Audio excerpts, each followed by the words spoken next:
Baik, Assalamualaikum warahmatullahi wabarakatuh. Pada kesempatan kali ini saya akan melanjutkan tutorial mengenai analisa data eh, log sumur geothermal, yaitu pressure temperature spinner atau biasa disingkat sebagai PTS log. Begitu. Ini sebenarnya lanjutan dari video sebelumnya yang mana itu pengolahan data PTS ya, teman-teman bisa lihat di YouTube Geothermal. Jadi salah satu hasil dari analisa data PTS itu adalah kecepatan aliran ya. Jadi putaran spinner itu nanti dikonversi menjadi kecepatan fluida yang mengalir di dalam lubang sumur ya. Yang mana ini datanya saya sudah olah menggunakan metode yang sama persis di tutorial yang ada di YouTube Geothermal gitu. Nah, kemudian data yang saya peroleh ini ya, kecepatan laju alir. Jadi nanti yang saya akan buat pemodelannya menggunakan wellbore modeling itu untuk di-matchingkan ya dengan atau dicocokkan dengan kecepatan laju alir yang berasal dari data PTS ya, gitu. Nah, di sini sudah ada data kecepatan laju alirnya untuk setiap kedalaman ya. Jadi kedalamannya kita gunakan ini, kemudian kecepatan laju alirnya itu saya menggunakan average ya. Gitu. Nah, kemudian data-data yang lain apa saja? Ini data konfigurasi casingnya, jadi dari 0 sampai 400 itu ukuran sumurnya atau ukuran lubang sumurnya adalah 10/3/4 ya. Kemudian dari 400 sampai ke bottom hole ya, ke dasar sumurnya adalah 8,675 ya gitu. Nah, kemudian jika dirubah menjadi meter adalah seperti ini. Nah, langkah pertama adalah kita plot dulu ya data kecepatan aliran di dalam sumur yang kita peroleh dari data PTS. Itu kita plot. Saya sudah plotkan di sini supaya cepat ya di sheet berikutnya. Nah, ini datanya ya, yang titik biru ini. Jadi datanya dari bawah ke atas itu relatif konstan, kemudian di kedalaman 630-an itu naik, kemudian turun lagi di kedalaman 400. Nah, pertama-tama kita harus interpretasikan data ini terlebih dahulu ya. Pertama, ini adalah data kecepatan aliran, berarti dari dasar sumur itu dari 870 kecepatannya itu sudah sekitar 20 meter per sekon ya. Itu artinya dari dasar sumur itu sudah ada feed zone ya. Jadi fluida sudah tercatat mengalir dari dasar sumur ya. Kemudian di kedalaman 630 itu kecepatan spinnernya itu naik atau kecepatan aliran dari fluidanya itu naik gitu ya. Gitu. Nah, kemudian diinterpretasikan bahwa di kedalaman tersebut ada fluida masuk.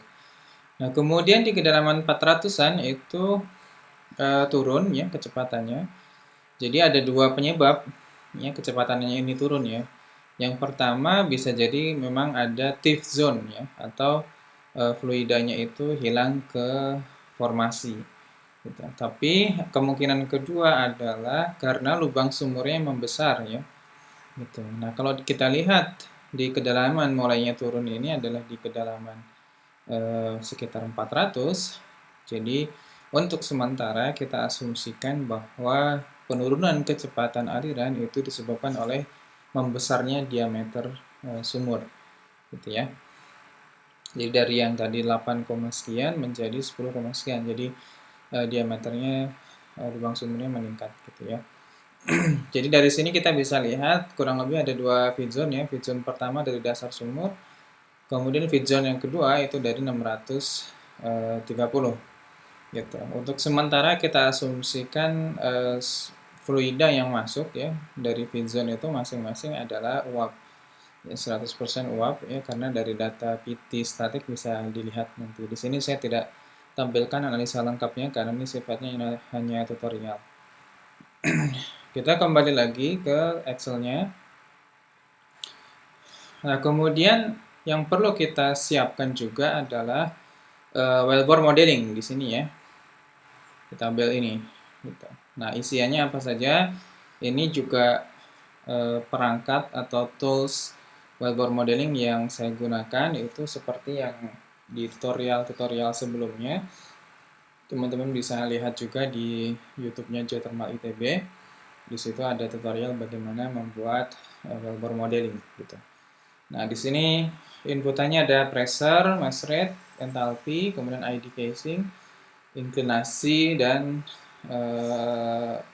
rentang kedalaman ya. Kemudian DPDZ-nya berapa ya. Gitu.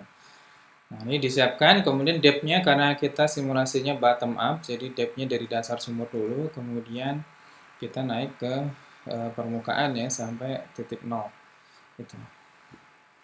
Nah, kemudian tadi lokasi-lokasi feed zone-nya itu sudah saya tandai, yaitu di kedalaman paling dasar 870 dan di kedalaman kira-kira 630.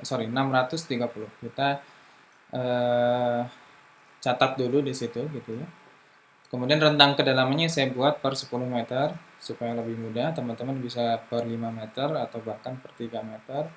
Ya, itu bisa sesuai dengan requirement masing-masing. Ya. Kemudian tekanan ini saya catat dari tekanan dasar sumur ya. Dilihat di datanya, tekanan di dasar sumur itu adalah 33,5. Nah, kemudian laju alir masanya berapa? Nah, ini nanti yang kita akan modelkan ya.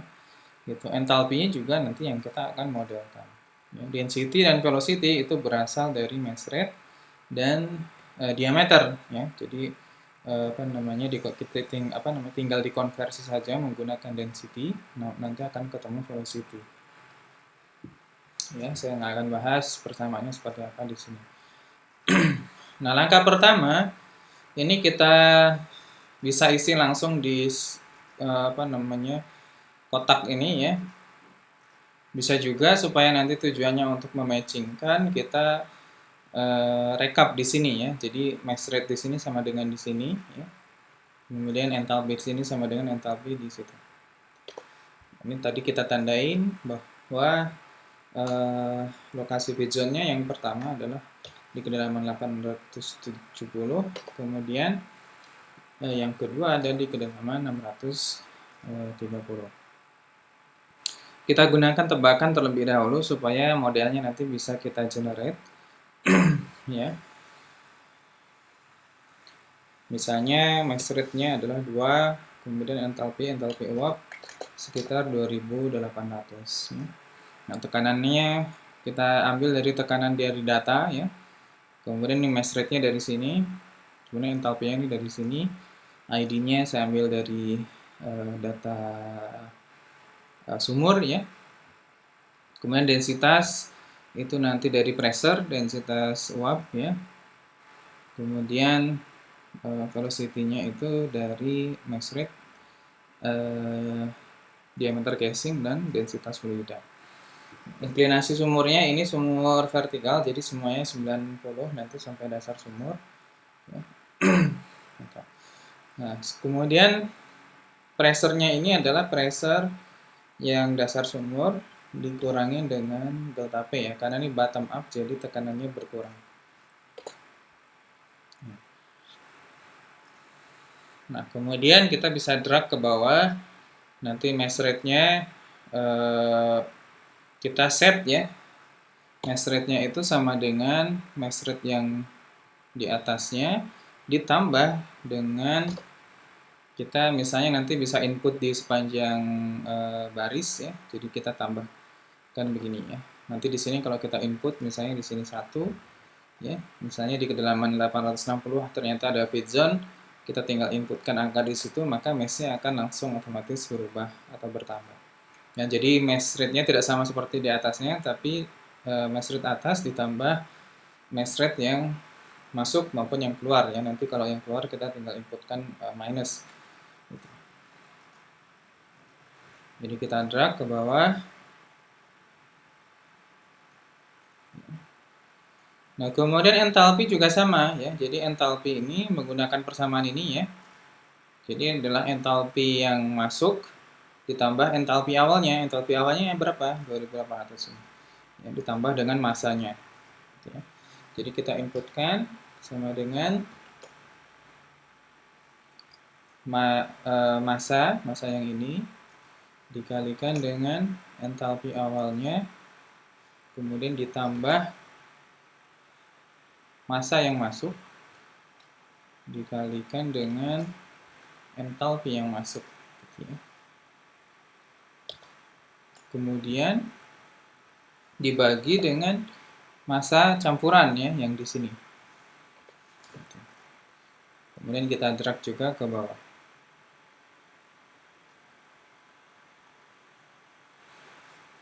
Jadi nanti di sini misalnya ini sama dengan ini ya. Saya coba sama dengankan yang ini. Yang ini juga sama dengankan yang ini. Jadi misalkan di sini nanti ada 3 kg per second yang masuk dengan entalpi 2800, maka otomatis mass rate-nya akan bertambah, kemudian entalpinya berubah. Ya. Ini supaya berubah, misalnya saya gunakan 2700. Ya. Nah, di sini entalpinya adalah entalpi campuran antara yang tadi 2802 kg per second dan 3 kg per second dengan entalpi 2700. Gitu. Nah, untuk ID-nya itu menyesuaikan dengan kedalaman. Ini saya gunakan VLOOKUP ya.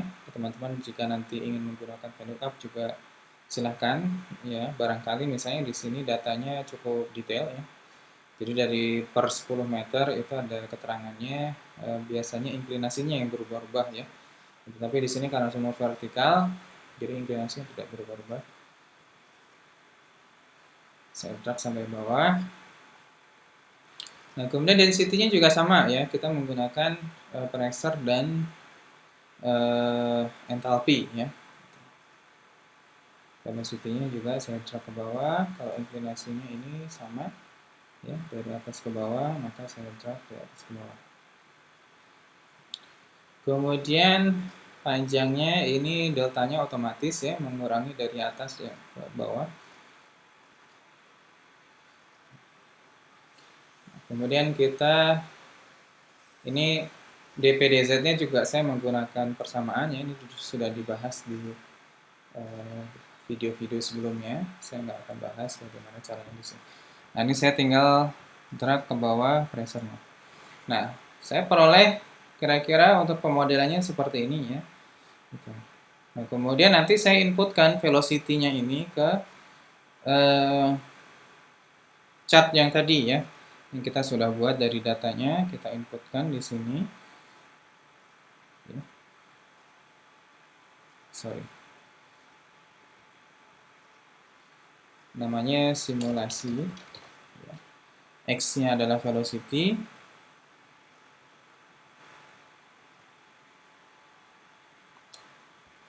Kemudian Y-nya adalah depth.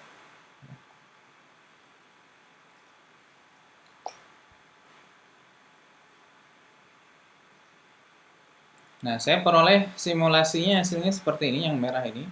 Ya, nah, kita tinggal matchingkan datanya ya. Nanti kita inputkan mesh dari feed zone-nya sehingga kedua chart itu yang simulasi dan data itu matching ya. Jadi kita rubah-rubah saja. Di sini misalnya mesh yang masuk tadi kurang besar, jadi saya inputkan. Saya cek kembali. Berarti masih kurang besar.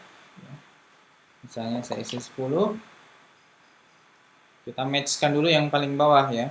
Karena nanti yang atas akan terpengaruh dengan yang di bawah. Saya masukkan 12. Nah, di sini sudah kelihatan berhimpitan ya atau matching. Jadi kita mungkin tambahkan sedikit ya, 12,3. Nah, di sini sudah tampak dia berhimpitan. Nah, kemudian yang kedua baru kita inputkan yang feed zone yang kedua ya, misalnya 5. Ya. Nanti apakah matching atau tidak. Ini hampir mendekati. Kemudian 6 ya. Nah, kalau 6 ini hampir mendekati, mungkin 6,1 gitu ya. 6,2 mungkin ya. Ini hampir mendekati ya. Nah, kemudian ini juga yang bagian atas di diameter yang lebih besar ternyata juga match dengan data ya. Jadi kemungkinan di sini tidak ada feed zone tapi hanya perubahan diameter gitu. Nah, begitu saja kurang lebih tutorial untuk analisa sederhana data PTS ya. Mudah-mudahan bermanfaat buat teman-teman sekalian. Terima kasih banyak. Assalamualaikum warahmatullahi wabarakatuh. Untuk pemesanan merchandise teknik Geothermal ITB, dapat menghubungi Instagram Geostore atau melalui Shopee dengan akun Geothermal ITB_store.